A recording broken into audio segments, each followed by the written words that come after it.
Thank you very much, Danielle.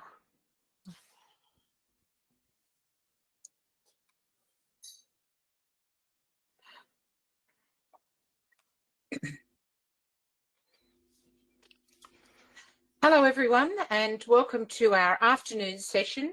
This is the the intermediate discussion. I'm just looking at something that's showing me that it's the advanced, but Veronica is going to speak with us this afternoon. I'm not Veronica, I might get you to share your screen and then we can start. Okay. All right. So I'll just make you the presenter.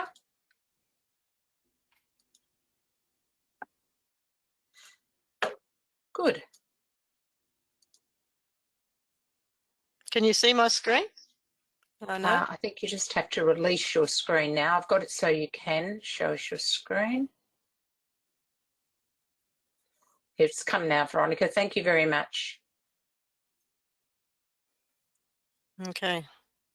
Good. Hand over to you. Veronica will run. Is it gone? No, it's there. We can see it. Oh, right. Okay, just went for me. All right. Technology, eh? So we're still working through the technology, and okay, so welcome everybody to this afternoon's DNA research group. This is, as Christine said, an intermediate session. I think it's been advertised in various places as advanced. Our afternoon session is normally an advanced session, but this particular one is going to be an intermediate session while we're still working with the technology and trying to work out how the DNA research group can operate online. So today we're just going to be talking about walking back the clusters. We'll have a bit of a break for Q&A about halfway through, and then we'll have a short leg stretch, 5-minute break, just so people can get a cup of tea, go to the toilet, that sort of thing. And then we'll come back with more question and answers, and then we'll talk about what's coming up. So I'm normally the convener of the DNA research group at SAG. So if this is the first time that you've attended one of our DNA research groups, I just wanted to just quickly run through how our meetings are organised and how they're targeted. And the DNA research groups have 2 levels, intermediate and advanced. And basically these sessions are for people who actually already understand the basic DNA concepts. We have beginner sessions that are run quarterly with the society that will give you the grounding of DNA concepts. You don't need to know everything about DNA, but there's just some basic principles that people need to understand before they come along to the research group. So our intermediate group focuses on applying the tools in practice. So we look at the practical application of various things that are around to help you with your DNA research. And the advanced group is generally a discussion group. And normally what we do is talk about a particular topic that's important at the time. We were supposed to today talk about international developments in DNA practice, and that was set up to follow on from a conference that was scheduled to be held in New Zealand that a number of us were going to be attending, but unfortunately that was cancelled. So with the need to go online for all our groups, we decided to cancel the advanced session and just to run this second intermediate session today to see how the technology worked. But we expect that our future meetings in the year for the advanced group will happen as discussion groups and on the topics that have been planned. So we normally hold meetings face-to-face in Sydney, on Saturdays, quarterly, and the morning session is usually the intermediate session and the afternoon group is usually the advanced group. We do have 2 communication channels that are available to everybody to join, and that's on Facebook and WordPress for those who aren't on Facebook. There's some links to these channels in your blog, in the handout, I should say. The blog has a lot more information on it, and which I'll go through at the end of the session to give you a bit of an idea about what's there. If you want to join the blog, if you're new to the group and you want to join the blog, send me an email. My email's at the top of the screen, but it's also on the handout. Okay.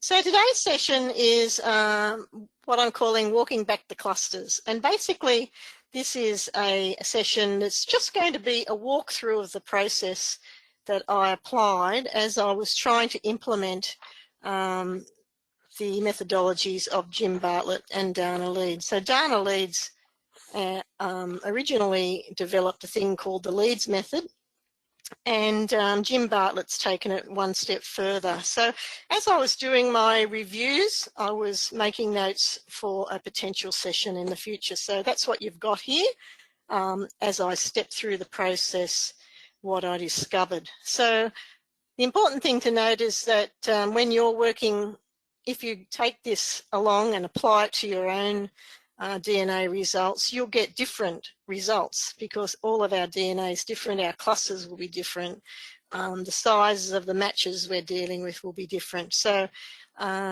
it's what works for you. So, but hopefully throughout the session, it'll give you a bit of a guide of what I found as I went along.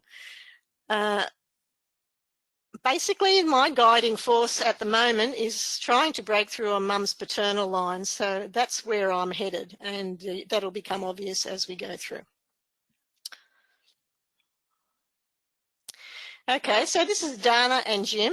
Now, Donna actually developed the Leeds method, and that's her website there. That link is also in your handout. And Jim Bartlett, it has a wonderful blog, which I really like, called segmentology.org, and he came up with taking Dana's method one step further and walking back the clusters, which I'll explain to you today. The segmentology has some great tips.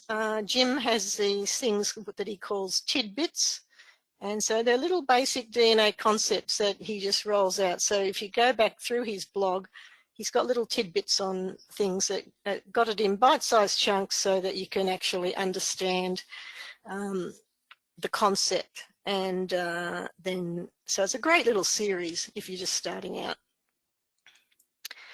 So walking back the clusters. Back in 2018, the original cluster tool was developed by Donna Leeds. And if you were here this morning, you would have seen Vicky Hale's presentation where she showed you the manual process that we followed back then in 2018. Sometime in early 2019, an automated cluster tool was made available at DNA.com called the Collins-Leeds method. And the Collins-Leeds method made it a lot easier to get your cluster information. And then by December, Jim had come up with what he calls the walking the clusters back, but I think walking back the clusters sounds a bit nicer. And that was developed back in December 2019. And he wrote 2 blog posts in December, which are in your handout, that explains what he did. So I'm basically just putting it into practice here today.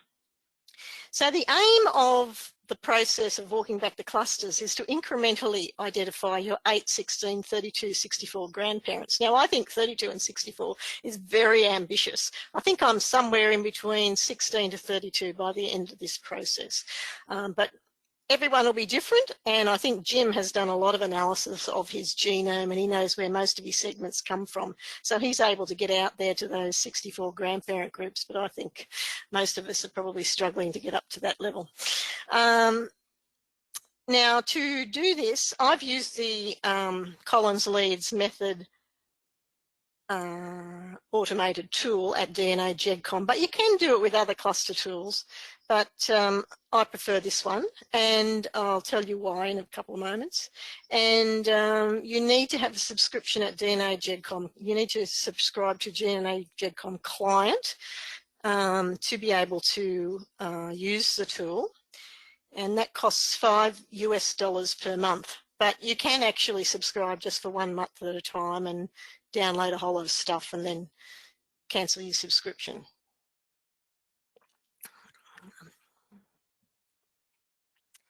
Okay, so before we move on, I just wanted to quickly go over my DNA goals And basically, this chart is something that I got the idea of developing this chart back in 2012 from a blog post by Roberta Estes. And basically, she was talking about the fact that, you know, the less you know about your tree, the harder it's going to be to identify your distant cousins, because most of us will find, particularly back in the first days when we had just FTDNA to work with most people in Australia, most of the matches were fifth cousins and beyond. And a lot of us don't actually have our trees developed back that far on all our lines. We might have it on some lines, but not on all of them. And so the more you don't know, the harder it's going to be to actually confirm your matches that are at that level. So I basically followed Roberta's idea and started to map what I knew about my ancestors. So there's I've gone out to seven generations to fifth great grandparents, because even though the matches at Family Tree DNA were suggesting fifth cousins, we all knew that mostly they were sixth cousins. You know, like they're usually one generation out in their estimates. They're not usually spot on. They might be sometimes, but not always. So I went out to six cousins, so I thought I should have a look at what I do know. And it's a very interesting exercise to do. So if you haven't done it, I'd suggest you do. I think DNA Painter's got a lovely little thing that they do it all automatically on there, but I've done it the hard slog way, and it takes me a long time to update it. But anyway, I think it's worthwhile. So I only update it, it's like every 6 months or something. So this is the possible ancestors. So I only know 159 out of 254 ancestors if we go out to fifth great grandparents. So that's really only 62%. So there's 40% of my people, I don't know who they are. So no wonder all those names that are in all these trees don't mean anything to me. So then I'm also trying to capture what I've DNA confirmed, and I split them up between individuals and couples. And there's always a lot of conjecture when we're doing chromosome mapping about whether you map to the individual or map to the couple. I think from a DNA Painter point of view, it doesn't matter. But from a DNA confirmed point of view, I believe you can only confirm things at the individual level. Because if you're confirming something to a couple, you're saying that that couple is related to you, but the segment that you're talking about may only come from one of that couple. So, you know, you might be related to the mother, the female, but you might not be related to the male. It's very unclear until you get back to the next generation. So I always look at how many I've confirmed at the individual level, and I can say, hand on heart, they're all my ancestors. With the couple, they might all be my ancestors, or maybe only half of them, or somewhere in between. So I then add them together just to look at how many I've DNA confirmed, because we all like to have more than we actually have, and come up with some percentages. So basically I'm trying to every time I do this review, I want to see an increase in both the identified ancestors and the DNA confirmed ancestors. And I'm working from one layer, the top layer down. So I'm trying to confirm each level.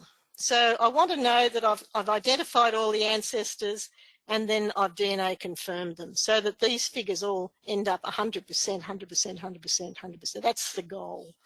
So that it gives you a solid confirmed by DNA base, so that you know once you get out to past this level, you're pretty confident with what you know about those ancestors and the segments that you've inherited from those people.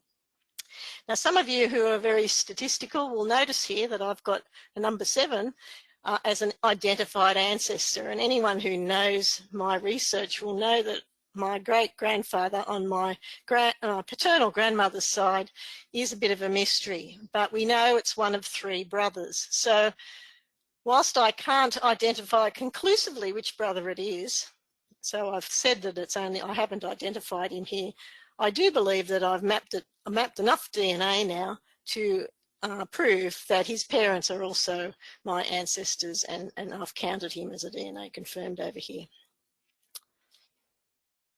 So this is my DNA, it's not my mother's DNA statistics. I only measure my own, not mum's.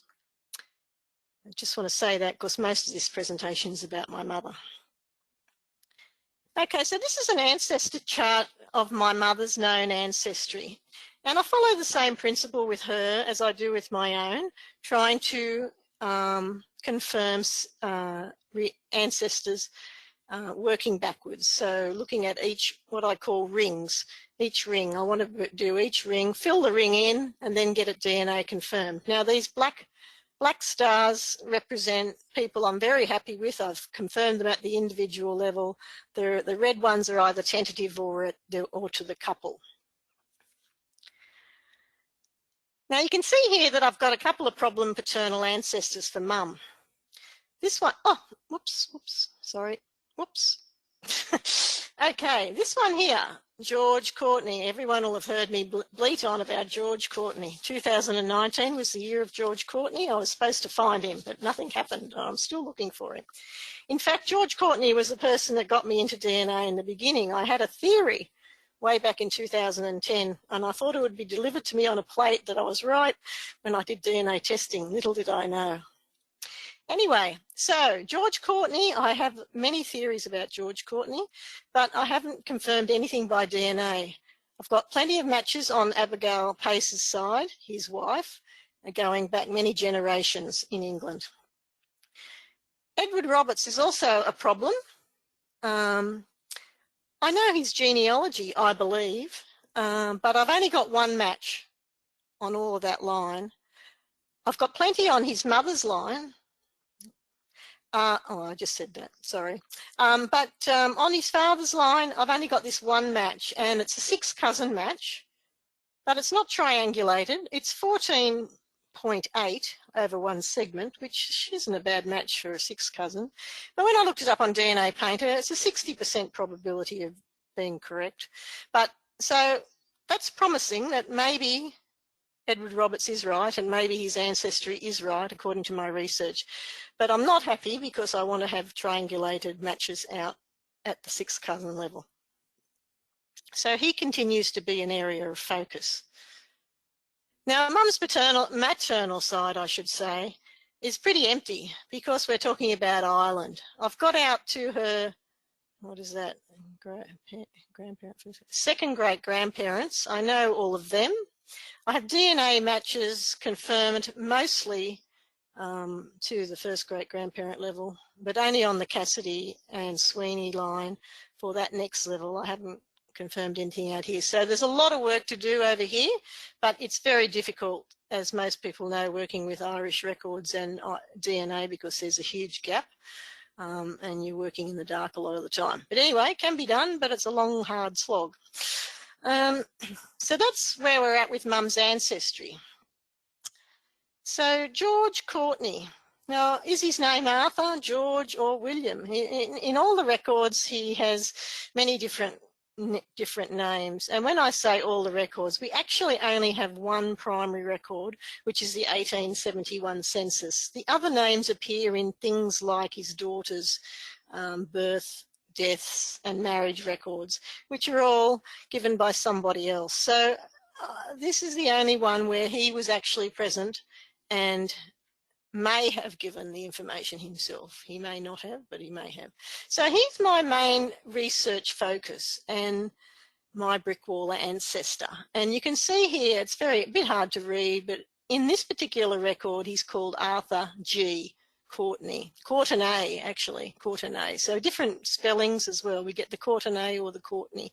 I call him George because Abigail Pace, his wife, Abigail Courtney here, called him George on the birth record of her twin daughters, Abigail and Alberta, who are 1 month old in this census. So I've researched every Arthur, George, William, Courtney that actually walked the earth, I reckon, and to try and find this family. And I've got a separate tree. My own tree is many thousands of people, but I've got a separate tree of about 1,000 people just for all these loosely connected Courtneys. And I've gathered that over 14 years. But I've got 6 main contenders, including the one theory that I started out with. which Ancestry Throughline keeps telling me is my answer because I had it on there one time, so, and everyone copied it. So it's coming back to haunt me. But so that's my mystery man, I suppose. And now this, just take note, this Anne Muggeridge visitor in this census is relevant because she turns up in my DNA matches later on. I spent many years trying to research her, and I found her, but couldn't connect her to any Courtneys or Paces because I thought she could be related to Abigail, the wife. But she was born in Middlesex, the same place as George or Arthur. It says Middlesex, Marylebone, I think, same place. So I was thinking they might be related on the, so I thought she might be connected on the Courtney side, but she could be connected on the Abigail Pace side. We don't really know. So that's all I know about George. Now, when you go to Ancestry, Mum has quite not many fourth cousins when I've compared with a lot of other people. And even with myself, I have more fourth cousins than she does. And I use the stars at Ancestry to demonstrate where I have found the most recent common ancestor. So I found 86 of Mum's matches, but by comparison, in my own results, I've confirmed 207 matches in Ancestry already, and only 56 of those are actually maternal ones. So I've got 151 on my maternal side, but only 86 if you look at Mum's matches on the maternal side. So that's nearly double on my paternal side, which I find is quite interesting. And one of the things I think that relates to is that my paternal side is very early South Australian. And as we all know, there's a lot of Australians on Ancestry, but also a lot of Americans. And now most of the Americans can't get back to the mother country. And so I think we actually know more about our ancestors going back in many, many cases than they do. And we can't connect the dots. But it's still something that sort of mystifies me a bit. And Mum's ethnicity, thanks very much, Ancestry, 50-50. So England, Wales and Europe, and then Ireland and Scotland. So that's not very useful either to give me anything to work with.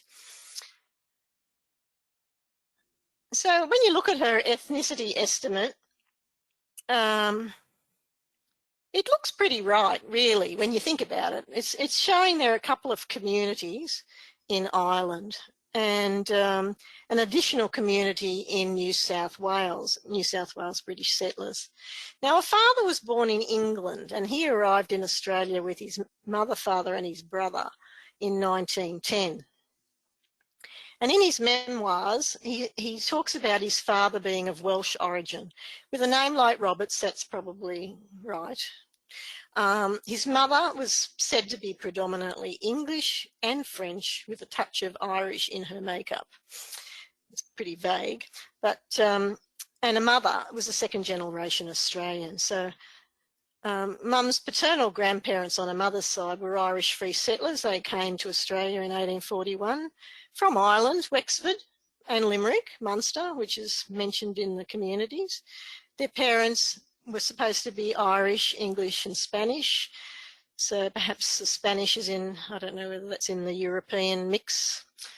And her maternal grandparents on her mother's side were convicts, the Cassidys and Sween, and an Irish free settler from Clare, which was Mary Sweeney. Again, Munster. So looking at that ethnicity estimate, it seems to accord with what I know. We think that based on that, George Courtney might have a little bit of Irish, but who knows? Because my grandfather says she's got English and French. Edward Roberts' mother is French, and a touch of Irish. So, sorry, I got that wrong. Yes, that's correct. No, sorry about that. Okay, all right. So nothing really that I can hang my hat on. If I had sort of 20% Italian or something, wouldn't that be good? Anyway. when you look at her matches at Ancestry, her closest matches are third cousins, no second cousins at all, and she's only got 7, and before she starts getting into the fourth cousin range. So very few. When you consider you know, her age, you would expect that she would be connecting with more people and having more closer matches than that. All of them are maternal. 6 of them are from the Cassidy side, only 1 from her maternal grandfather on the Murphy side. But there's 2 of these I can't connect, actually. I don't know where this one fits in, but his name's Cassidy, so clearly it's on that line somewhere. Lots of shared matches with all the Cassidys. And this one, Rhonda, she doesn't fit in with anyone, but she shares, well, she doesn't have a tree. Neither of them have trees. Neither of them respond to emails. Neither of them respond to Facebook prompts. I've written to everybody on Facebook with those names. So I'm in the dark about where they fit in. If you're at my presentation this morning, I'm thinking maybe they connect on this Western Australian side somewhere with the Scottish Cassidys that I was talking about. But that's pure conjecture. So no, nothing close to deal with here. Only maternals that I'm not really that interested in at the moment. Now, when I first did the Leeds method, I didn't have the hindsight of doing a screenshot of how it worked out the first time, but generally when you do the Leeds method, I find that most people fall into distinct ancestor groups, and you end up with 8 or maybe 16, if you're lucky, groups. But I couldn't actually get Mum to fall into nice little groups, and at the end of the day I had 11 unknown groups which we couldn't sort of fit into any of the grandparent lines. And over time I've sort of looked at these groups that were matching each other and getting some clues about how they match. And the ones on this side are by Arnhem-Tafel number and 2 shared ancestors, and they've been populated more by other information than the strict Leeds method at the beginning. But nevertheless, I've got these 11 groups which I don't really know how they fit in. There's some clues, but I've researched them all to death and can't find anything. So, and when I first did the Leeds method, I did it using the recommended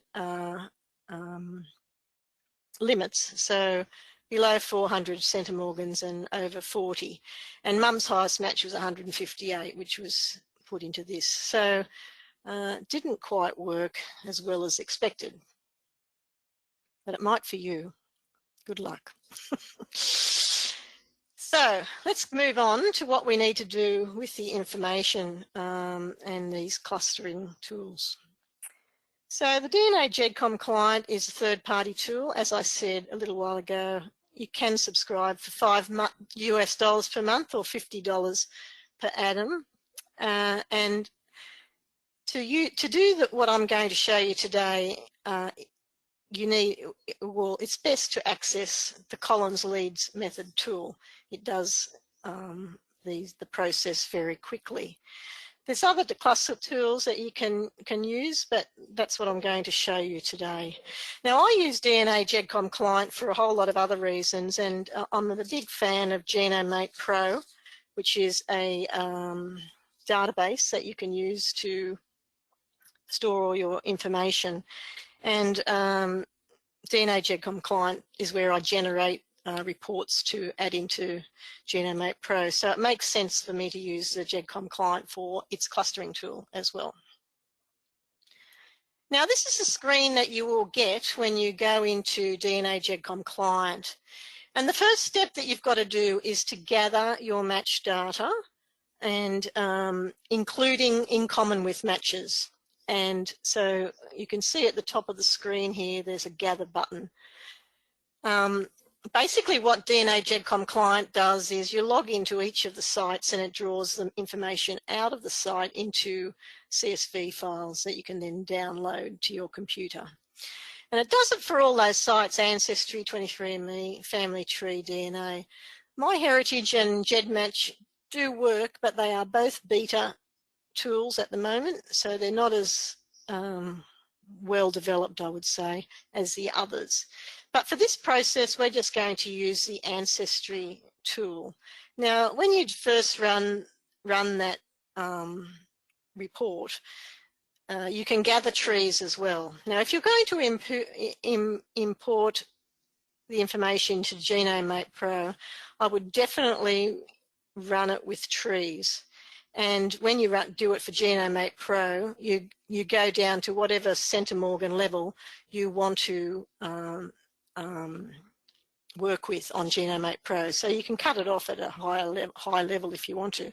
I usually import anything over 7 centimorgans. So when I first run a gather report, I would do it for 7 centimorgans and trees and import it into GenomeMate Pro to get everything that's relevant to you. But for this process today, we're not going to do that. But if you've run a report for any report, you can run the Leeds method tool immediately afterwards. So even if you did it 6 months ago, you'll be getting the 6 months ago data, but you'll be able to get a clustering report. So it's important to, if you want up-to-date information, to do this step 1 gather.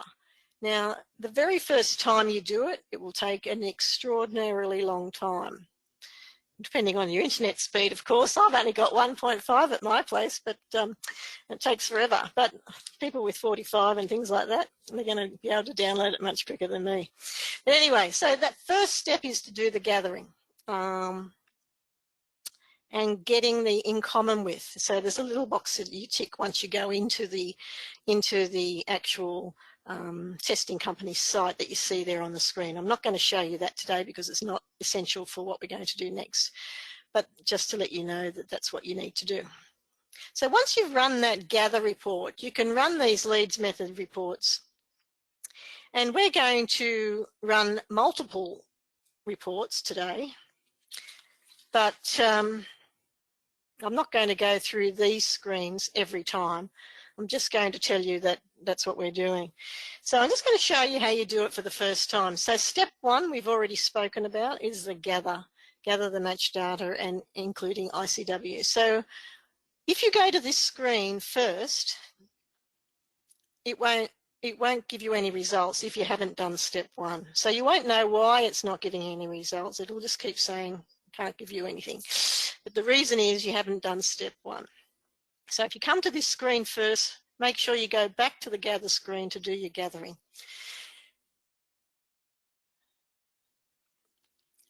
And then, so then the second step is using the autosomal analysis and getting IC and in common with groups. Now we're going to, as I said, we're going to run it multiple times. So down here, you've got the centimorgan range. So on the screen, you've got 50 to 400. We're going to start, Jim recommends that you start at 60 and then you work down progressively, changing that level, the bottom level, periodically to, what's the word? Tease out more ancestors. So I'll show you what I mean by that shortly. Now there's options, there's a number of options there. I usually leave them at the default level, which is what's set there. But you can change them around, just have a play around with it. Once you've run it the first time and you've done your gathering, it's very quick to do these, even for me, very quick to do these analysis. So just run them and play around with them and have a look at what they show you. So this is, we're just going to run through the first run of clusters, and I'm going to tell you what I know already from clusters. So I think when I first started using the clustering tools, I kept looking at them thinking, oh, I know what that means. That's my Cassidys, oh, that's my Sweeneys, that's my this, and it was quite dismissive. But I think this process of walking through the clusters actually helps you understand those clusters even more. So this is my first cluster. So I've gone at 60 centimorgans. I've got one cluster, and I know where all these people, most of these people fit, except for that Rhonda and Robert, who are a mystery to me. But we know that they're all Cassidys somehow or other. They're from the segments are being inherited from my maternal mum's maternal grandmother, Rebecca Cassidy.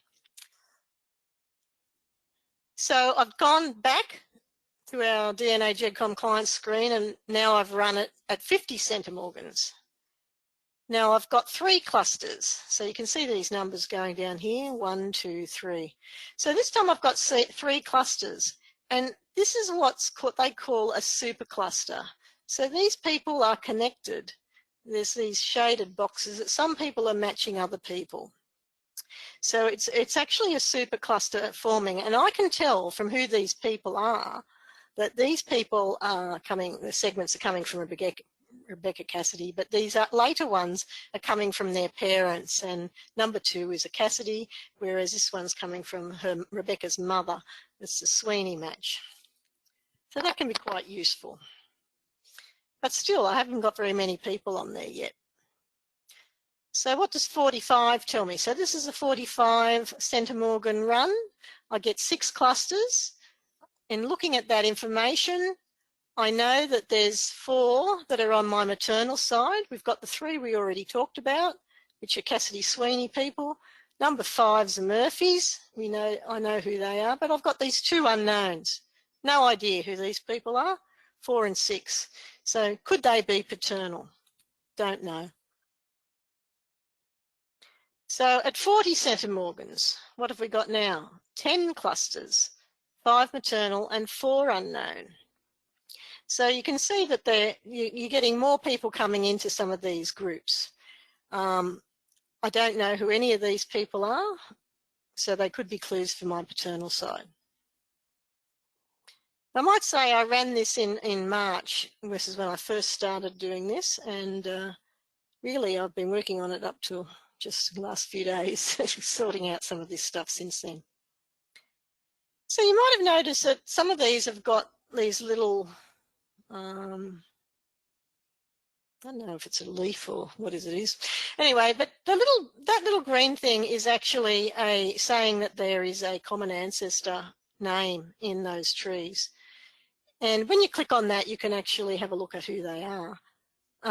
And there's also an ability to view the cluster if you hover over and click, and view the chromosome browser. Now, we're looking at ancestry results at the moment, so we don't actually have any chromosome browser information. But this particular report shows you the little green things are trees, whether they've got a tree, shows you the shared centimorgans and the person.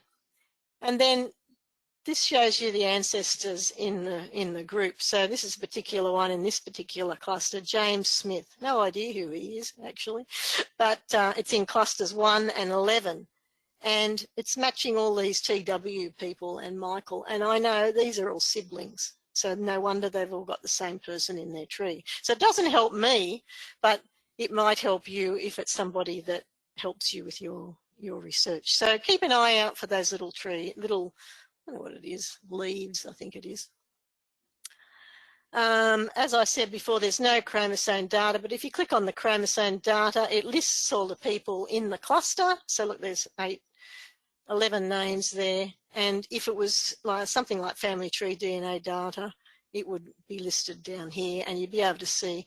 And most of the ones that we run at Family Tree DNA, if you do the clustering from Family Tree DNA data, they're often in triangulated groups, which can be useful.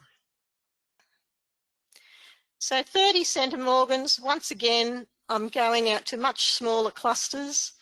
I'm pretty confident I know where these ones are coming from. I've still got 7, 9, 12, and 14 that I don't know about. But there's these other ones that I'm thinking maybe are on my Sweeney line. And the reason I say that is if you look over here, some of these people with these little boxes shaded are relating to the groups above. So always track back. So if you have a look at who this person is and you track back to who this person is, you can usually get a pretty good idea about why they're matching. So I'm thinking this is a Sweeney, these are Sweeney groups, these ones that track over here to, if you follow that line across to there. So group 10 is probably a Sweeney line because these ones are going up here. And I think that was a Sweeney group. And particularly these ones, these are those siblings again, but they've got a common matching common here with these Sweeneys, this Sweeney group here. And John Sweeney was only married, or was married twice.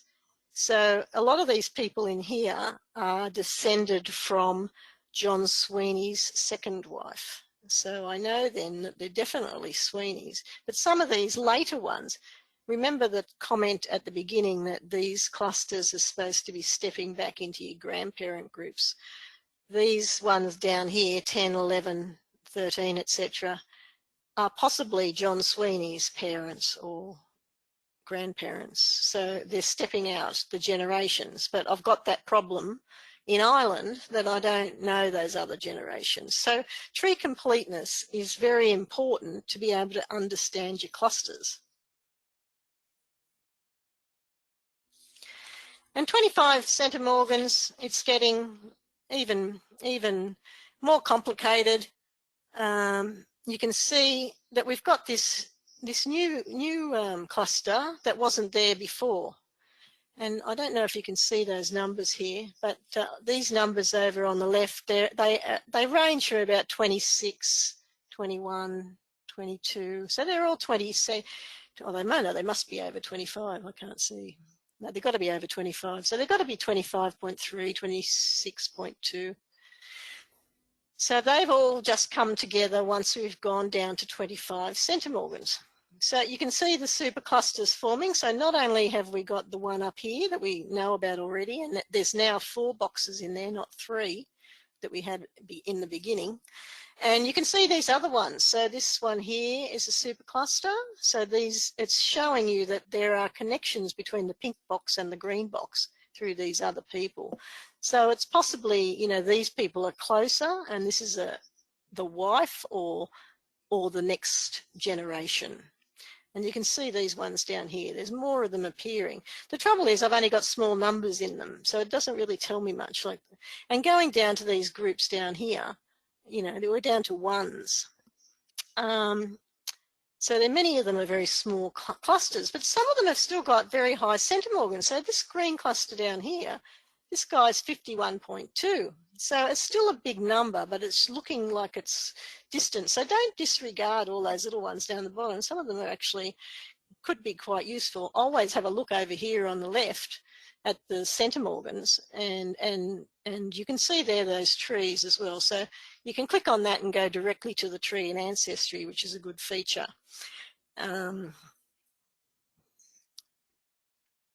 So at the 25 centimorgan level, we've got 31 clusters, and by looking at these groups, I know that 19 of them are maternal, but I've still got 12 that are unknown. So they're possibly clusters that I should look at myself for the possible paternal people I'm looking for. They could be clues. They might not be, but they could be. Now, when I went down to 20 centimorgans, I've got 71 clusters. I'm not going to show you the graphs at this stage, but we will look at them later on. And there's 36 paternal there and 23 that are unknown, so still got to work on those 23.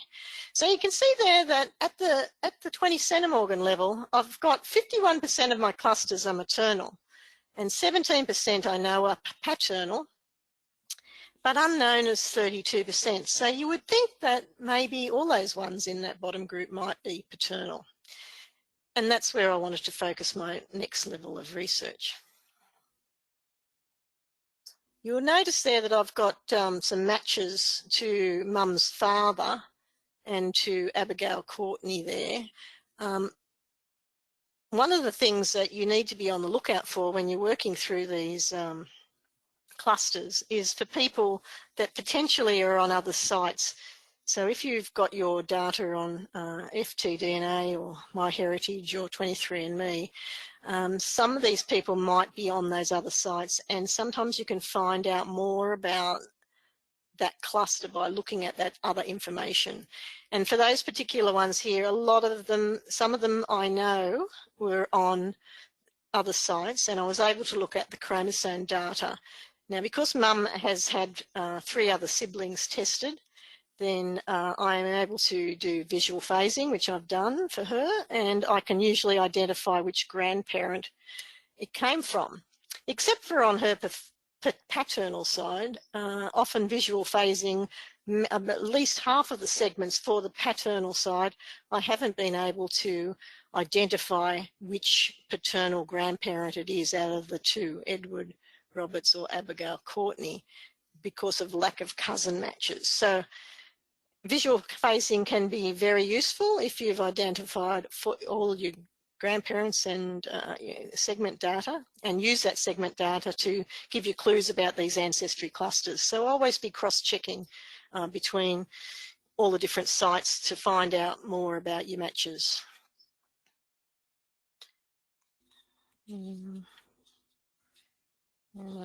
Now, I mentioned before that family tree DNA, you can use the DNA GEDCOM client cluster tool, Collins Leeds method, to do this clustering technique as well. I don't like family tree DNA as much as Ancestry, because Ancestry you're dealing with generally over 4th cousins, and in family tree DNA, as we know, they test all the segments, which is good for some things that they give us. If you match at the required level, they also give you all the other little matches that you have with that person. The trouble is for this tool is it adds it all up. And so when we're doing a 60 centimorgan match at family tree DNA, it's a very different 60 centimorgan match than what you're doing at Ancestry. Ancestry, because it's including all those little segments in that calculation. So this is an example at 40 centimorgans, and it's slightly different at DNA GEDCOM to upload, use the tool for this, and basically you do the gather process that we talked about at the beginning, step 1. But step 2, you have to load those files to the DNA GEDCOM client. And the reason for that is, I think, is that you can't access, because they have individual passwords on all your accounts, it's a little bit different the way it works for family tree DNA. But it's pretty easy. You just put the 2 files in there, you tell it what you want to look at, 40 to a 400, which is what I'm doing here, and then you just run it, and it's pretty quick. So the good thing about that, the positives about family tree DNA data in the clustering tool is that it's usually triangulated groups. So all these ones that are matching each other are usually triangulated groups, and you can see in here that it ranges. The trouble is the segments range from 6 to 44 in that cluster. So it's not, the clusters aren't based on the total centimorgans, which the clusters are based, I should say, on the total centimorgans, which is not really a good indicator that this is your best cluster to work on. Whereas in the Ancestry model, it usually is the one at the top is the best one. So this one is chromosome 16. I know that because all these people are matching on chromosome 16. And I know it's my Murphy-Bateman line. And you can see here that this person here is in common with this group here, but also this group here. So that particular person is a 3rd cousin, a known 3rd cousin. And you can see her coming down here as well. So in fact, we have 2 triangulated groups here. We have the purple group and we have the red group. Now this is also on the Murphy-Bateman line, but I think it's probably the alternate grandparent. Whoops, sorry, too quick. So I think this is probably Murphy and this is probably Bateman. But at this stage, because I don't know anything back, haven't got any matches back past the Murphys and Batemans, I'm not quite sure. But just looking at the matches, these ones are mostly Irish and these ones aren't, so I'm thinking that's the Murphys. but that's just conjecture again as well. And in this one, you know, the range is from 7 to 44. So once again, small group, I wouldn't normally be looking at a cluster of, you know, of matches that are 7 centimorgans. I would be concentrating on bigger ones than that. So it's not always the best indicator at family tree DNA. And the third one I wanted to show you was, this is the third one that it came up with at the 40 centimorgan level. When you have a look at this one, I know this is on my Cassidy-Sweeney line, but it's a probable pileup region. So all of these people, yes, they're all matching on the same segments, but it's mostly between 8 and 11. And when you look at the segment data in the ISOG stats, it is in the pileup region. So I really wouldn't even be bothered looking into that group. Okay, so after the break, what we're going to do is go through what I did next. And basically the principles are that really you need to then, after your first run through, you then need to go through and do a whole lot of detailed research to see what you can find out about these people. So basically what I tend to do is look for shared ancestors and shared locations within the cluster. And not just with you, but look for between matches. See what the matches have got in common with each other, if they've got any common names. And those little leaves help you with that. Then compare them with other more distant in common with matches. So the cluster information is one thing, but you may have other things you've looked at that you know these people are in common with. Have a look at those. Then do your own research. Most DNA results can only be found through doing not just looking at the DNA matches and looking at the trees that are delivered to you, but actually doing more with what the trees, your matches are showing, and reviewing and extending their trees. And as I said earlier, looking at other factors such as your chromosome data, matches on other sites, visual phasing, to help you work out what the cluster is telling you and if you can determine an ancestor group. And then take your learnings from earlier group to help determine the later clusters. This is very important. So what you find out in your 60 centimorgan review or your 50 centimorgan review, take that into account, and they're more likely to be correct assumptions that you're making on those bigger groups, because as with all matches, the further you go down and the smaller the centimorgan match is, the more chance there is of it possibly coming from some other ancestor. So there could be some, you know, that you might have matches coming from 2 different parts, for example, or different people within the group sharing some Irish heritage that, you know, goes back to Adam, and they're all sharing the same segment. So just take your learnings, and I document as I go along to try and make sure that you understand how you came to some of those conclusions about your clusters, and make sure you make notes in different places. So we're looking for second great-grandparents, presuming they had no other unknown children. And this is Mum's tree. So I'm thinking that the people that are going to give me clues about Edward Roberts or Arthur George Courtney are going to be back a level and more likely to be at the 3rd or 4th cousin level at this stage. Now, remember the shared centimorgan project. So I've gone down to 20 centimorgans. Remember, I had 71 clusters at 20 centimorgans. Now, having a look at this shared centimorgan project, you can see I put in 20 centimorgans to see what the range of relationships could be at 20 centimorgans. And if you go over to this side, in these half relationships, you know, it could be as close as second great-grandparent, where we've got a shared ancestor, or at the other extreme, 7th great-grandparent. So, and that says 8th cousins. Is that right? Yeah, 8th cousins. So you're going out to your 7th great-grandparents. Now remember, I don't know a lot of that out there.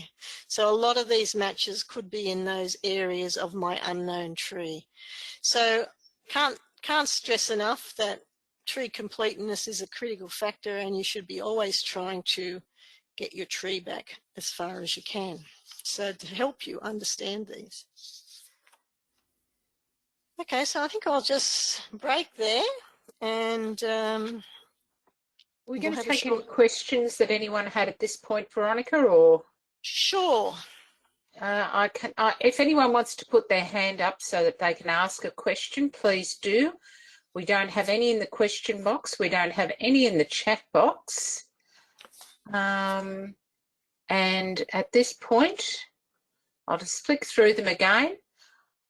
Well, again, Veronica, that's been really interesting and fascinating for me. I'm challenging. I have to say the truth. I'm challenged. Now, how long would you like to have a break for? I'm sure Sue and her husband are going to make you a nice strong coffee at this point. When would you like to? 5 or 10 minutes. How are we going for time? Oh, well, it's 2:25. So did you want to come back at 2:30 or 2:35? I'll make it 2:35, eh? Give me perfect. A little bit of time. All right.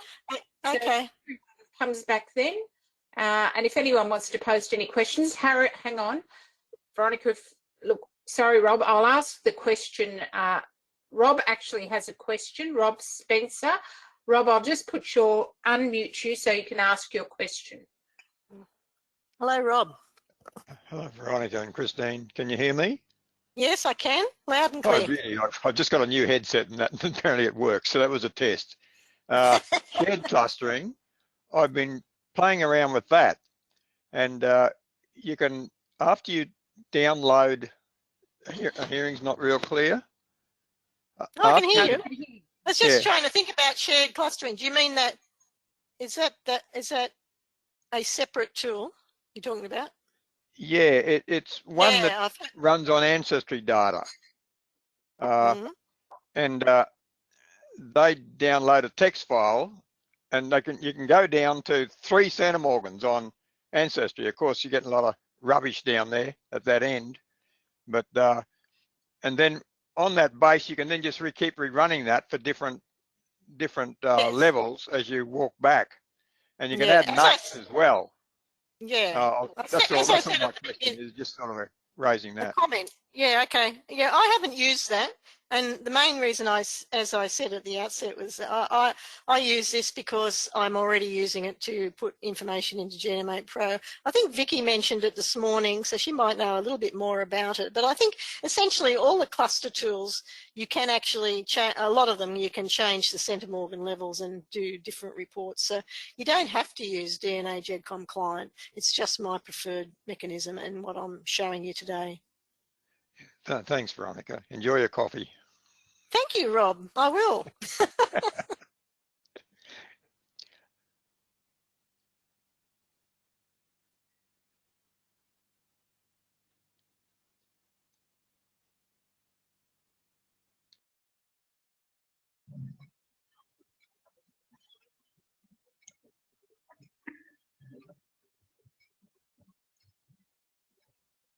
Just going to pause the recording while you have the break. Let's be waiting a few more moments for Veronica to resume the presentation. In the meantime, I was talking into a muted microphone before. I was asking Vicky if there was any comment, Vicky Hales, if there was any comment that she wanted to make following on Rob's question about the particular clustering tool he uses, which I understand she has also used.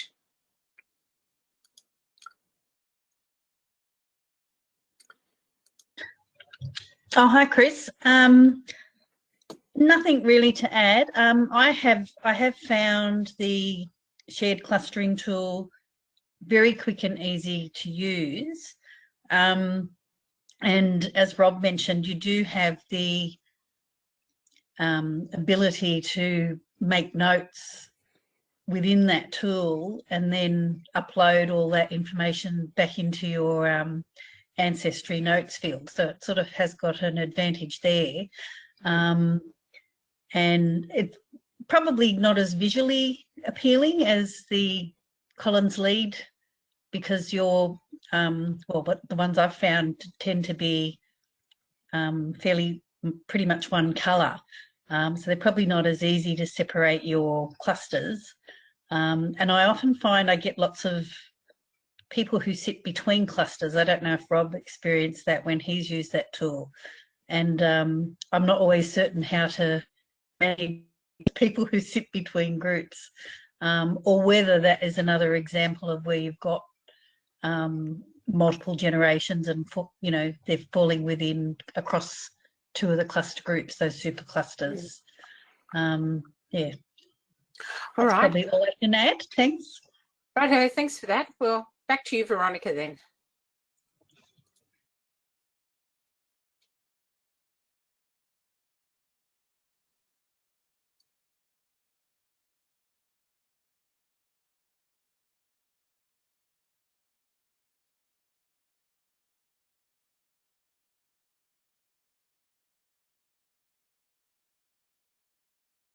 I'm sorry, Veronica, I'm not able to hear you at the moment.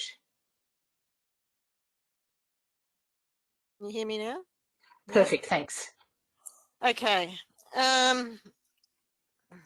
Right. So where were we? So we've been through the first iteration of when I first looked at the clusters and what I could tell from what I knew. And we've had a quick look at the family tree DNA clusters. Now we're going to go back to my ancestry analysis and go through a second time and just let you know what I discovered when I went back and looked at the matches and the people within the cluster in a bit more detail. So when I go through now, I'm going to quickly show you what the original slide said for that particular centimorgan. Then I'm going to go through and show you what it looked like at the end of April. So the first lot, well, the clusters aren't going to change. It's my analysis that's going to change. So the first lot I did, as you might recall, was the 1st of March, and the second analysis are as at the 30th of April. So I worked on it for a couple of months. So it's not a quick thing to do, but it's something that you might, you know, it's a little project, really. They are all little projects. Okay, so this is what we had at 40 centimorgans, and we had a super cluster. I had clusters 6 to 9. I didn't really know how they fitted in, and I'm hoping they're paternal. But when I did more analysis, the first thing I did was to look at, you know, those that have got trees over here, and to go through each of the little groups and see what I could find that they had in common. Now look at these. Now some of them are only 2s. Like this one, number 9, is a pair of siblings, and they come from Clare Island. Now my Sweeneys come from Clare Island, so is that a clue for them? I don't know. But you can see here that these little boxes are where people share matches. So these 4 boxes, they don't, and neither does number 5 for that matter. Well, that's because it's a Murphy one. That's a Murphy box, and these are Cassidy Sweeneys. So none of these have got any little shaded boxes, so they're not relating to these people at all. So they could still be paternal, don't really know. We think number 6 is probably paternal based on the locations and the names, which are common on the pace line, but can't connect them, even though I've extended the trees quite significantly. Number 7 and number 8 are coming out as Tipperary and Waterford. Again, remember we had some of those areas were in the mum's ethnicity. I think North Tipperary was mentioned specifically. So where's that coming from? Clearly it's Ancestry thinks I've got something happening there, but I don't know of anyone coming from there. So they could be coming from my paternal side, but I don't know. But really I've got no further information there at 40 centimorgans. So 30, once again, this is as at March. Use this information. I pointed that out on the slide before, that you need to use this information. So I've gone back and had a look more closely at some of these people and how they're connecting up to this group. And I've discovered that these 10, 11 and 12 are definitely Sweeney and Cassidy type segments. So I think these ones are further out than, so once again, these are, you know, as we're walking back to clusters, so we're supposed to be identifying new grandparent levels, I suppose, for want of a better word.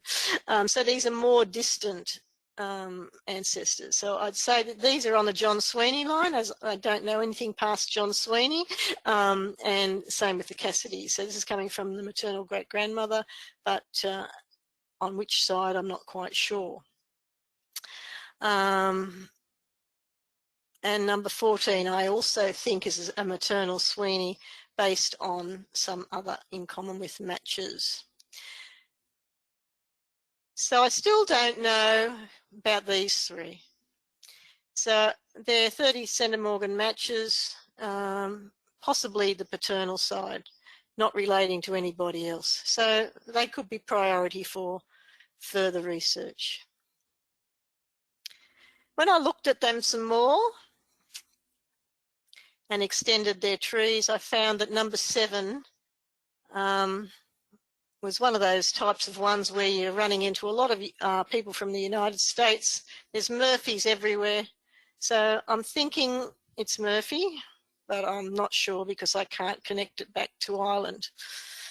The second one, number 8, I found someone who is in a maternal Murphy-Bateman cluster that I knew about from looking at chromosome data and visual phasing. So number 8 is definitely a Murphy-Bateman segment cluster. And I'm left with this last one, which we knew at the beginning, was a paternal pace cluster, probably. So really only one out of all of those is shaping up to potentially be a paternal cluster for me. So it's pretty depressing, really. I find when I can't find any, I don't understand why I'm not matching people who match on both those great-grandparents, which is what they are for mum. And 25 centimorgans, I've gone down to 25 centimorgans, and you'll recall we had 31 clusters, 12 are unknown. We've got a lot of small clusters. We had that big little, this new one appeared at number 6, which we think might be paternal. But after more research, I found out that I'm now up to 23 maternal clusters there. It's gone up by 4, and I still haven't got any clues on the other 8. But then when I looked into more of those, I found 2 of them could be connected to my pace lines, probably. And then, but there were still 3 that potentially are unaccounted for, which I'm hoping are paternal. And you can see this little box here, this little square box down the bottom here, is showing that group number 18 is connected to this group number 6. So that person down here has a match with those people up there. So there's some connection between group 30 and group 6, but we don't really know what that is. So I had a look at group 30 and number 6. Now, group 6, one person has a Courtney in there, which got me very excited. But looking at the shared matches between all these people and their trees, I found that there was common names in there of Downy and White, and common locations, New Zealand and Hawaii of all places. So I did some work on looking at their Downies and Whites and extended the lines, and they went back to Hampshire and Tipperary of all places. And Hampshire is where my pace line comes from, so that could be it, or it could be part, or perhaps the answer is in Tipperary. And remember, my ancestry ethnicity suggested Tipperary was something. So are these more clues?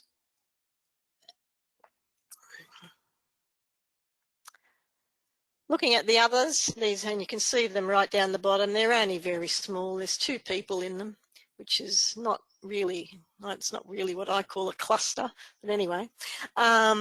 24 looks to be maternal. 26 has got, these 2 people have got the common name Watts, which is completely unfamiliar to me, so I'm not sure if that's a clue or not. And the last one is potentially a maternal segment. and the two of them are, these two are third cousins or something, and we match on this Wall-McMahon line. So I'm probably back from their Wall-McMahon line, which is in Limerick, and which is where my maternal Bateman comes from. So it's shaping up to be a maternal Bateman segment. So once again, not many paternal segments left to play with.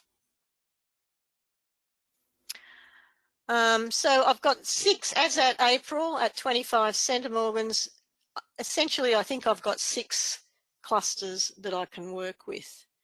And number 25, where is it? It's way down here. I've got a little star to find it. This number has only got 2 people in it. But the interesting thing about this particular cluster is that this is where I found a match who's related to the woman who was in the 1871 census that we spoke about at the very beginning, who's living with George Courtney, or resident at the time of the census. And I've also got an X match, which I know through 23andMe, not 23andMe, must be GEDmatch, with another person who matches on that line. And they both, my X line and this matches X line, all lead back to that same Anne Muggeridge. So I'm pretty confident that this particular segment here is a paternal, but still, I still don't know whether it's on the Courtney or Pace line. But that's another thing waiting to be found out.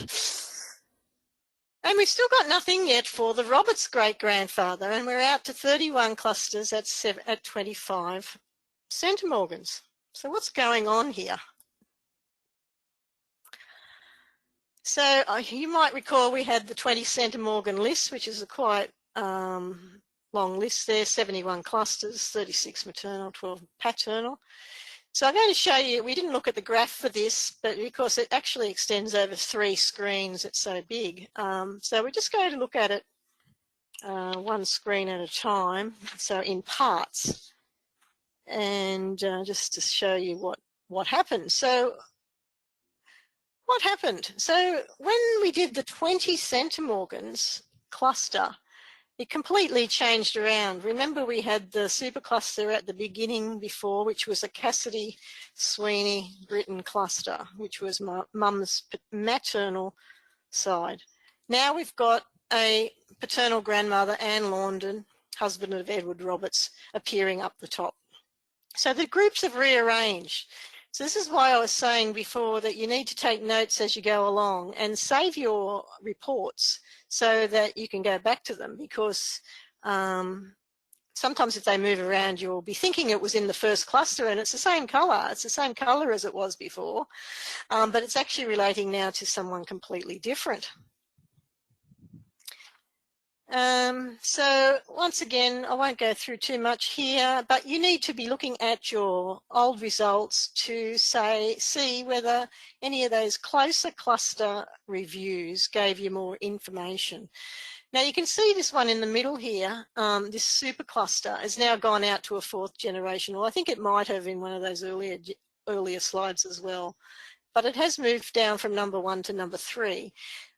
And but I think this is, you know, Cassidy Sweeney, the parents, Cassidy Britton, then it goes into the Sweeney, and then probably the wife of the Sweeney, because all of these people are all connecting to this. These are my close Cassidy Sweeney cousins, and these are obviously the more distant ones going out to parents on the various lines. So it could be the 4 parents of those two, that couple, extending out.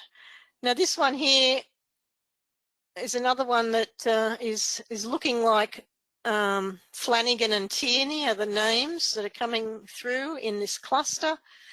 It's a County Clare cluster, so my automatic assumption is to think it's a Sweeney line, but because that's where they're from, but it could be a Clare paternal connection. I don't really know, because I don't know enough about that.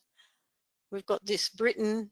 These are more extensive distant cousins, and anyone who was there this morning when I spoke about my Britain clusters, some of those extended cousins are in this group, and so we believe this is my mum's maternal great-great-great-great-grandfather, and probably his wife, who we don't know who that is. So these have come from Catherine, but they're her parents, who we don't know their names. And then finally, another paternal segment on the William Launden side. So both of these are Edward Roberts's parent, mother's side, so nothing for the Edward Roberts paternal side. Clusters 13 to 27, again, difficult to look at them, but we've got some clues with some of these names. McNamara, Sullivan, it's all Ireland, it's all very hard.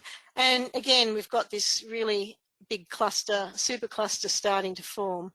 So we're at 20 centimorgans. Remember, we talked about the ranges. It could be out to 8th cousins. So a lot of these could be getting further and further distant relationships that we're looking at. And again, just a reminder that 28 to 71, well, you look at this, it goes all the way down to 1s. Now, the reason you've got clusters of 1s is that at the beginning there was an option 1 to 2. So if there's someone matching, then they will appear in a cluster. So you can see this person here is matching here, and they match the person that's at the very top of that page. I've cut out all the names now. It's a bit too difficult. But you've got these little leaves again, and so remember to look at these, because these are common ancestors, so the same name. Some of them have got the same name because they're a very common name. James Smith, you know, he's everywhere. But, you know, others might be more useful if it's sort of, you know, Maureen Tierney or something. But look at those, look at all the clues. All these little bits and pieces are all clues, even down at this low level. So this is what it looks like now. I've got 60% of my clusters are looking like maternal clusters. So there's 43 that I think are maternal. And you can see there the various grandparent levels that I predict they're relating to. Even though I don't know a lot of names, I can still tell from the cluster that it's got to be more distant based on who they're matching. And on the paternal side, I've only got 30% of the clusters. 30% are clusters that I know are paternal. Going from Edward Roberts, again, a lot of that's from visual phasing, looking at the segment data elsewhere to determine that. But not as many levels there you can see as I have on the maternal side, which is interesting because I've got all those white spaces in my Irish tree, but I can just tell from who's matching who that they've got to be out further. And I've still got 6 clusters that I've got no idea about, and they could be paternal or they could end up being maternal. And you can just see over here the change in those. That's just a little bit of a graph by type and by percentage. Now, the aim of the game, of course, is to push everyone back, and that's the whole aim of the game in all of this autosomal analysis and clustering, that you've got to try and find out. So a priority for me would be for these 4 clusters. If I know that they're Edward Roberts, I've got to push them back to the later line. So we know they're coming from mum's father, but which of his grandparents are they coming from? So my priority in the paternal line is to work back all of these ones, to push them back, and then all of these ones to find out more about them, to see whether they're maternal or whether they're paternal. Now, so what do you do with all of this? So what I'm going to do now is just to give you some ideas, and then I'll just go through some of the findings I had with some of these things. So I mentioned a couple of times to save the cluster reports. So basically I save them as a web page so that I can go back and review them later. So every time you do you run. So your 60 centimorgans, your 45, your 20, save them as a web page, and then you can go back and look at it again later. Because the next time you do it, there'll be more matches in there. So if you do a new run of the gather process, you'll get new matches in there, and so the clusters are changing all the time. So for this particular exercise, I've used a static reports, and so the ones I ran on the 1st of March are what I'm still using to do this analysis for this presentation, because I wanted to make sure it was just flowing properly. I'll probably do another one soon to see whether there's any new clusters in there or new matches in there to giving me any more clues. Now record your conclusions for each match, and I tend to create a group code, and because as we saw today, as you do each review, the cluster numbers constantly change. So it's a real challenge to try and do recording so that you actually know that cluster 5 that you're talking about today is the same as cluster 5 last week. And so that can be difficult. So if you use GenomeMate Pro, I would recommend adding it to the most recent common ancestor notes field, because it's then searchable in relative list, and you can pull up all those people again in GenomeMate Pro and look at all that ancillary information that you might have through matching in other sites, etc. If you don't use GenomeMate Pro and you're doing this on Ancestry, make notes in the Ancestry Notes field. If you then come over to GenomeMate Pro later on, your notes will come with you. And then add them to groups in Ancestry. So we looked at the coloured dots at the very beginning of the process when I was talking about Donna Leeds' manual method and using the coloured dots. And that's where I would put these people. So if I've determined they're a Bateman match, I'd give them a coloured dot in Ancestry for that, and make a little note that, you know, it was cluster 5 or whatever your code is that you came up with. And I would also recommend creating specific genetic family tags for these as well. I've got my tags now sorted on untough all numbers, and with the large number of symbols that you've got in a genetic family, that's very useful. But the main use for that is if you're managing multiple kits. I think genetic family is really the way to go, because they show up when you're looking in other matches. So I tend to work all my maternal matches in mum's kit, and then I do all my paternal matching in my own kit, so that I'm getting more groups available to me in the dot area for Ancestry. And with the genetic family tags, I can tag all mum's matches as they come in as a match for her, and it'll come up in mine, so I don't have to go back and forth between the two kits all the time looking at whether it's a maternal match, because as you know, it only shows up in shared matches if it's fourth cousin or closer. So a lot of my matches that are in my match list are actually distant maternal cousins, which I don't really want to look at over there. Okay, so why have I got this here again? There must have been a reason.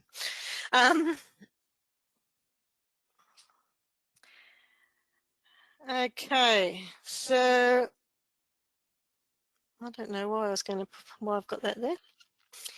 We'll pass it. Oh, I've gone backwards, that's why. Oh dear. Okie dokie. Right, so now I'm down to 21 cluster areas, cluster focus areas. And as I was just saying, I need to push back on all of these. And can we find out any more about them? So when I talk about my 21 cluster focus areas, I'm talking about the paternal clusters that I'm interested in. So remember, I'm looking for mums to paternal great-grandfathers. Is that right? Yes. And you can see here that we've still got no clusters for Edward, for this paternal great-grandfather, or George Courtney.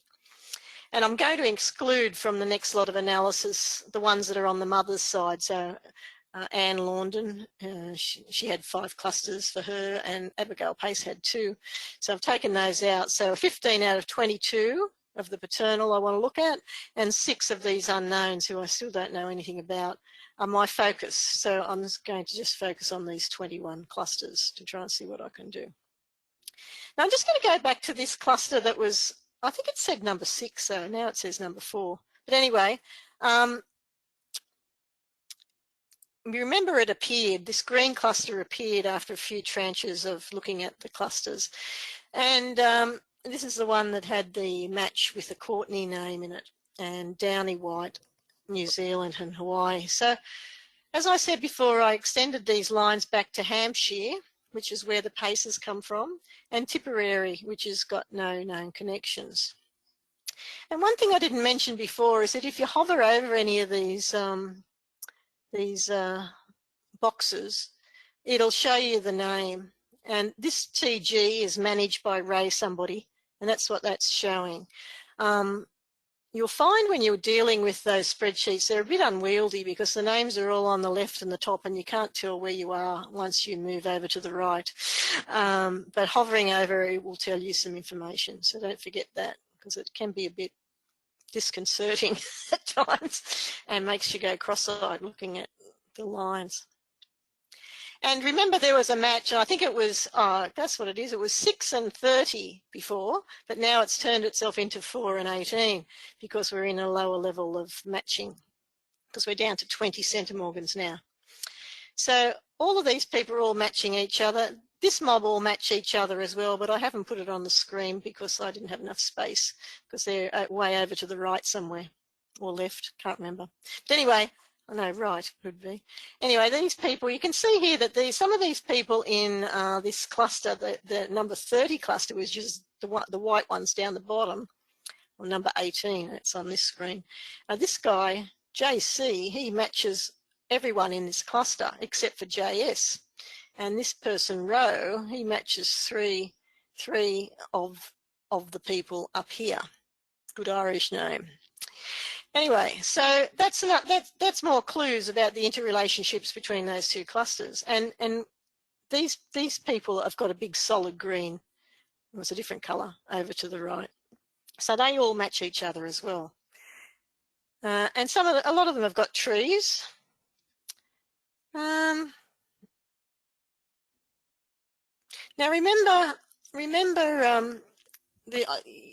at the very beginning we talked about my one primary record was the 1871 census for Arthur George Courtney, or Arthur G. Courtney, he is here, my George, who I refer to.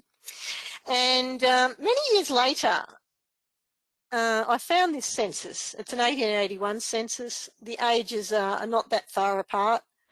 And I couldn't find this guy in the 1871 census, but his name, George Courtney, brass dresser. And my George Courtney says labourer in a brass works, unemployed. And I thought, oh, these 2 are pretty similar. I spent a lot of time researching this couple. I couldn't find the couple marrying anywhere. I couldn't find any of the children anywhere, couldn't find them in later censuses, which is usually you can find the boys somewhere later on, but I couldn't find any of them. And I started thinking, oh, they've gone to Ireland, or they're in Ireland probably, hiding from me, and gave up, really. And said, right, this can't be, I might, oh. Yes, so this, and then just recently, I found an 1871 census in Staffordshire under the name of Pountney. So I discounted this person from my research. Then PC, we had that cluster before, and she had this Phoebe Ann Courtney in her tree. Now, Phoebe Ann Courtney was showing as a brick wall for her. So I researched this Phoebe Ann Courtney and found that it went back to this William Courtney and Anne Barran. And when she was from Staffordshire, I went back and had a look at my other George Pountney from Staffordshire. And he goes back to a John Pountney. But there's this Sophia Barron there, Barron. And I thought, is this telling me something? Now, most trees have this William Courtney as Samuel with his father. I can't find a source for that, but that's what they say. And this 1871 census for Samuel has been corrected by somebody, and it says that it's Courtney. And when you look at that letter there, it could be a P. So where does that leave us? I don't know. So the families might be connected, but my George can't be in two censuses at once, can he? So he can't be in 1871 at both Woolwich and in Staffordshire. Well, it's unlikely. So are there others in Staffordshire I could research? Maybe the hills and barrens, but I don't know. There's not enough there for me to do anything, I don't think. Now, one thing I wanted to mention was that other more distant matches. Oh, I left a whole page out, I think. I left a whole page out. Never mind. Other more distant matches can give you clues. And this is a screenshot from Genealogists Pro. Now, as I said earlier,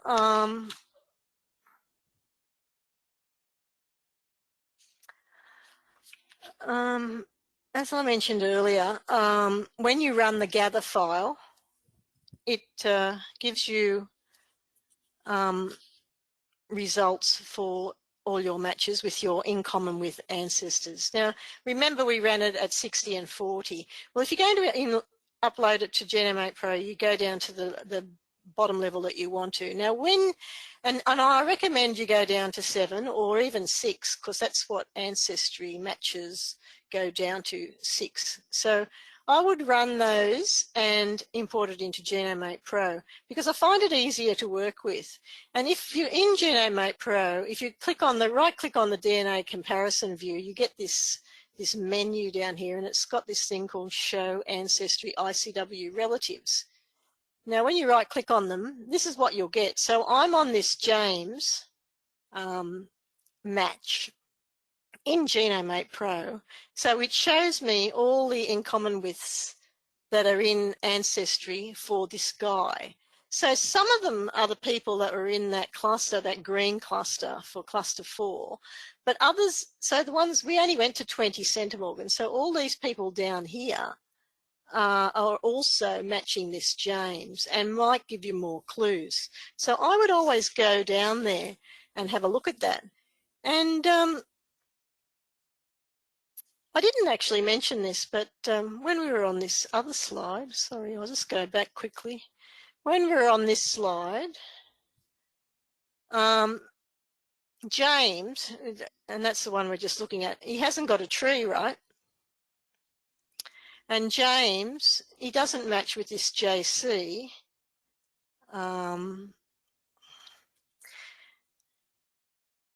They don't match in the cluster, but they are a shared match at Ancestry, and they've both got ancestors from New Zealand and Hawaii.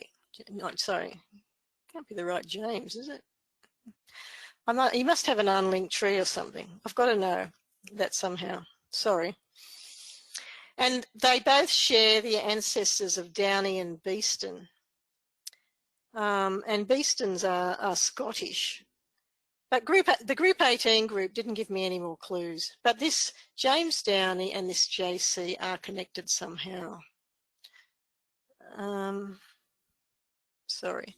Now, when I looked at this, so I've made notes. So these notes come across from Ancestry. So these are some of my codes I've used. And you can see here that these were all in the unknown 11 group that I did when I first tried to do the Leeds method. And these are the notes that I've got in Ancestry. So you can see them all here together, which is another good thing. And you know what you've said about them in the past, whether they've got a tree. And this one is interesting because she's also got, I've written down Hawaii, so she must have had an unlinked tree, and she's also got Downey in there. So this Downey name is coming up in this New Zealand Tipperary group, which we knew before. And this one down here, who's 15.5, so not in the cluster, she's got a private tree, but the tree's named Downie. So there's obviously something going on there with Downies and Tipperary. So go to this page. If you've got Genomate Pro, I find it very easy to use to find it, because you can click on these links over here, so, and the names along here. If it's got a line under it, it means that there is a tree, so you can just double click on there and you know you're going to get to a tree. It might have no information in it, of course, but you can still get to the tree. Whereas these people without a line underneath and they don't have a tree, or it could be unlinked, you just don't know. So if it was unlinked, you'd have to actually look at the match page, which you can get to from clicking on this as well. So it's very useful. But if you don't have Genomate Pro, you can go back to these spreadsheets, and it's a bit like what Rob was talking about before, the listing of everything. It's got your notes, it's got your tree names and everything. So it's a lot of information, but my eyes cross over with that sort of thing. So, but some of you would probably like that. The other thing you can do is to explore group connections within clusters, and I'm just going to show you an example of what I mean by that for this particular cluster. So this was what I'd originally tagged as a Roberts-Launden cluster, but as we went through the analysis, I've discovered that it's actually an Anne Launden cluster, so it's on the maternal side, not the paternal side, because we've got 3 matches in this cluster that are matching at 23andMe, and they match back to her parents. So she's a confirmed, the segments are coming from Anne Launden, but they're going back to shared ancestors of her father, William Launden and Mary Lee. And they're triangulated on chromosome 10. The largest one is 21.5. Now, when I had a look at this cluster, I started to look at other people in the cluster, and I noticed, well, those of you who have been doing this long enough to remember new ancestor discoveries will know that, well, when Mum first tested, she got these ancestors, Larkin Talley and Mary Blackadder, as new ancestors discovery all those years ago. So I've researched these two quite a lot, and so we've had both these two groups have got shared ancestors within them. So this first one is a group of 3 DNA matches, and this one's only 2 DNA connections, but I did know about them because of these new ancestors discovery. So these people, Bert and Jerry, both descend from this James Martin and Sarah Wright, who are from Missouri. And this cluster here, this Flood Jones cluster, we've got matches between Tracy, Rebecca, and Donna. Don't know if it's Donna Leeds, should check that out. All match back to this Nathaniel Flood and Mary Polly Jones, who also come from Missouri. Now this match over here, and which is another match in this cluster, the first thing I noticed was Smith, Olive Smith. And Smith is a name that we've got in this line. And then I noticed it was from Missouri. So I thought, oh, maybe she's something, don't know. But then looking at the names again, the descendant between Shannon and this Olive Jane Smith is Charles Munro Hopkins. And over here in this Martin Wright group, we've also got Munro. So is that a clue?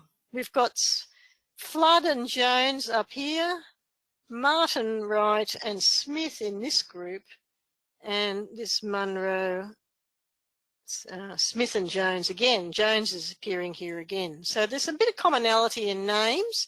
They're all around Missouri. Not that I know anything about Missouri or even where it is practically. There's got to be something about this cluster and Missouri, and probably going back across the pond somehow. Now I thought it might be my Welsh line. I was leaning towards Jones there because I thought it could be, you know, grandpa's father, so presumably of Welsh extraction.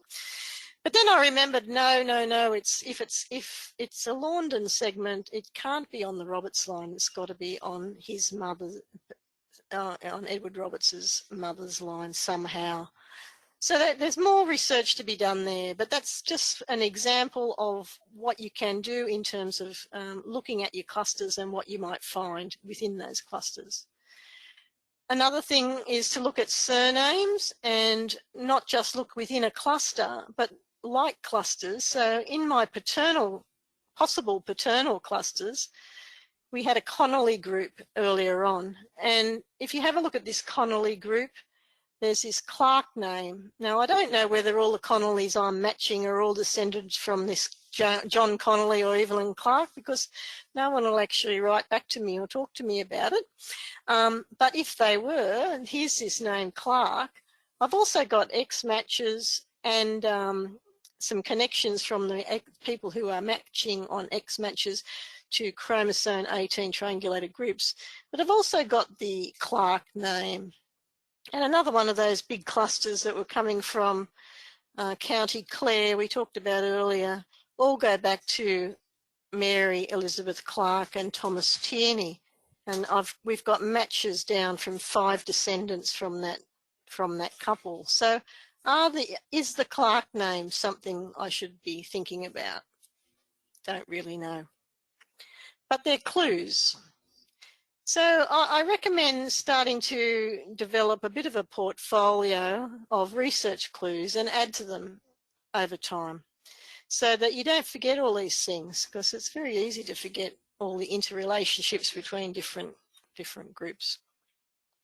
So that's just an example of something you might like to think about doing. The other thing you can look at is other cluster tools, and I did the cluster analysis from Shelley Crawford after Kerry Farmer recommended it to me quite a while ago, but I finally did it after DNA Down Under.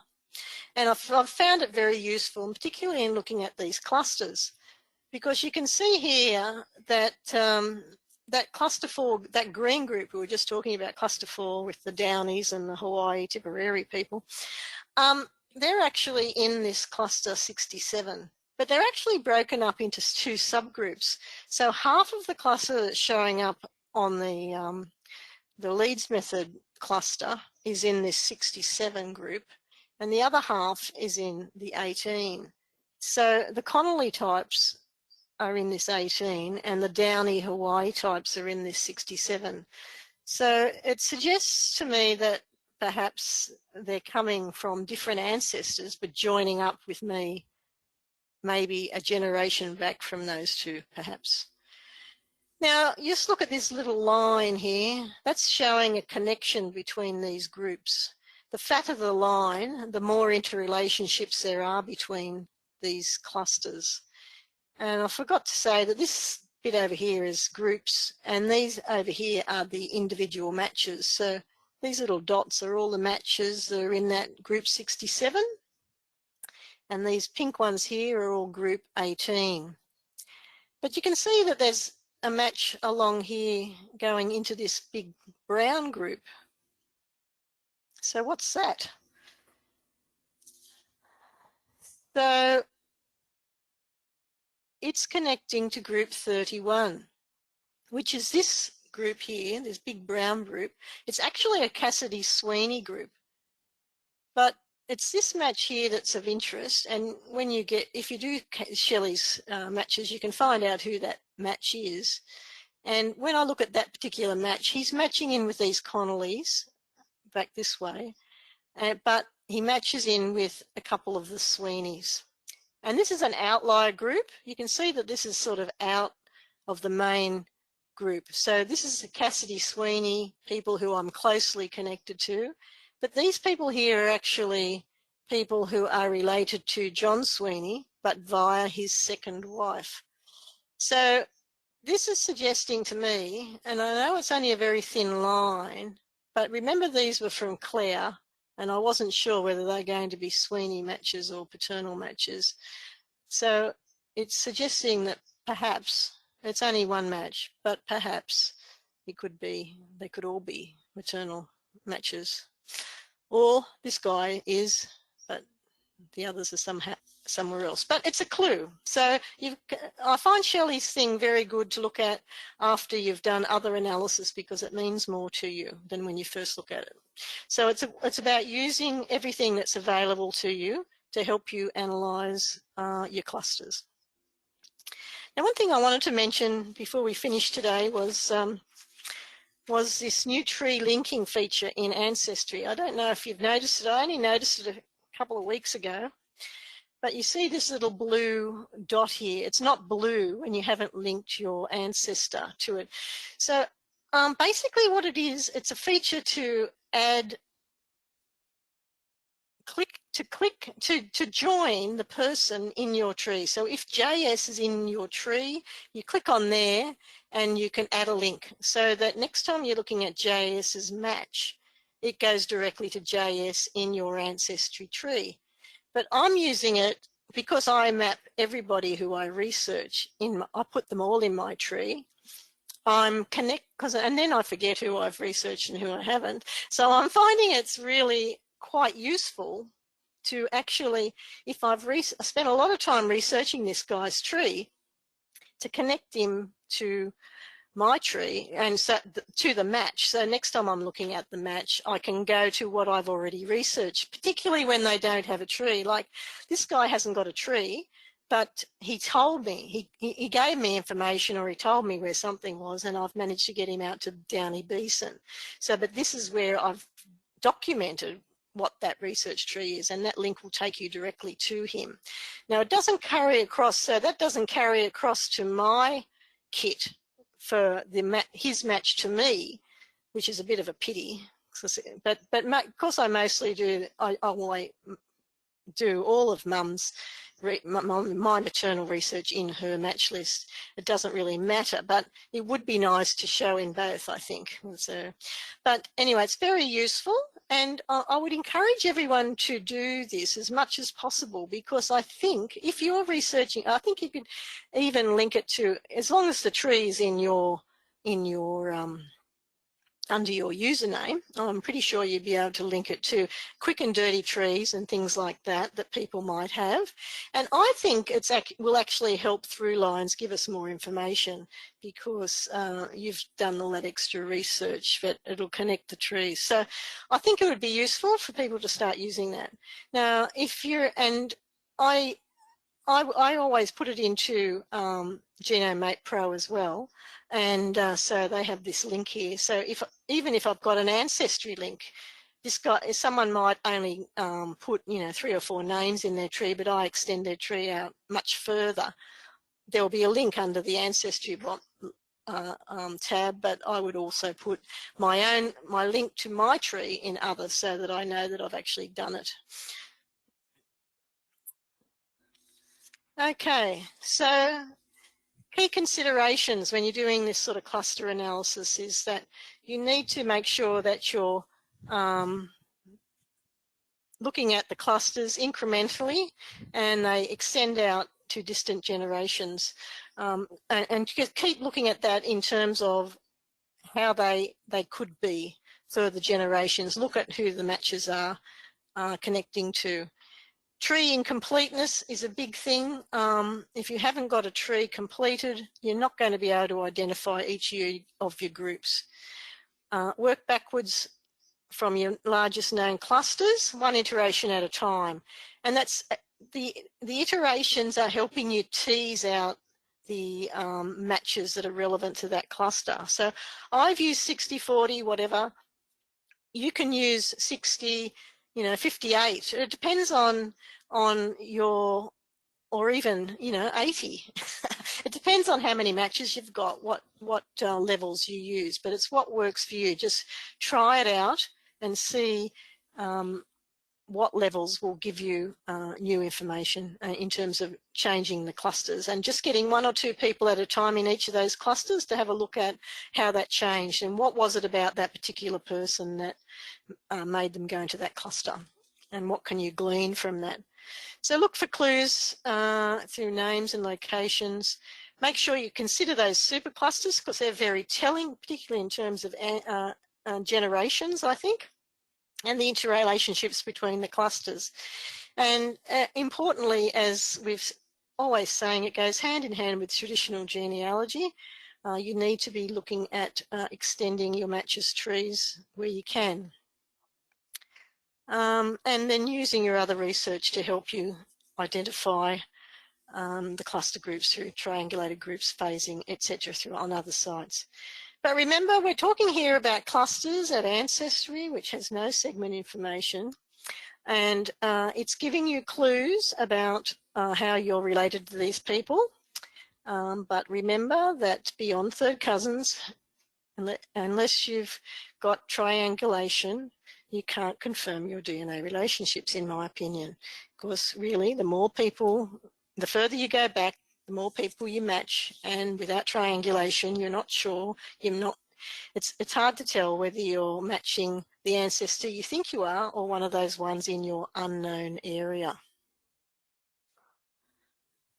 So what's my problem with my Edward Roberts and Arthur George Courtney? Why can't I find any segments from them? Well, there are some clues there, and you might have to come back in 3 months to see how I'm going. But the family emigrated to Australia. The Roberts family emigrated in 1910. I'm thinking that Ancestry Matches are predominantly United States and Australia. So if all our relatives are in the UK, are they testing there? I am getting some good matches over at MyHeritage, but we can't do this clustering as easily over there. There is some conjecture about Edward Roberts 1868. They're all Edward Roberts, of course, which makes it even more confusing. But the second one there in the middle, he was born in 1868, and there is some mystery surrounding his birth about whether it was in England or India.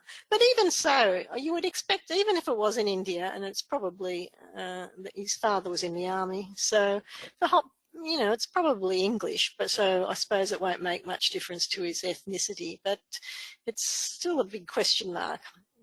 And my primary candidate for George Courtney, he married 3 times and had no other children. So perhaps it's just that none of these people had any offspring much except for us. And because Edward Roberts, 1868, he's really an only child of Edward Roberts and Anne Launden. He's got 3 half-siblings from Anne Launden. We don't know of any other brothers and sisters. And on the Abigail Courtney side, she has a twin that's disappeared off the face of the earth in 1871, and another sister, half-sister, who didn't marry. And so no one to test and lots of mysteries to solve. So that's all I have. Thank you very much for that, Veronica. We're right on 3:29, but there are a few extra minutes for any questions that anyone has, if they want to put up their hands. Just a few comments about the tool you used for clustering. That was DNAGED through DNAGED.com client. Yes. I think the one Rob was talking about, Vicky has told us, is called shared clustering. And of course, there's also the other tool that people could use through genetic family. But you've tended to concentrate on one, but all of them would give you different, would be useful in developing the picture. But I think different. Yeah, but I just think that the different ones, some of them have got flexibility in how you can manipulate the results, and some of them are using all those other segments which can be distorting. So they're all worth trying. Yes, yep.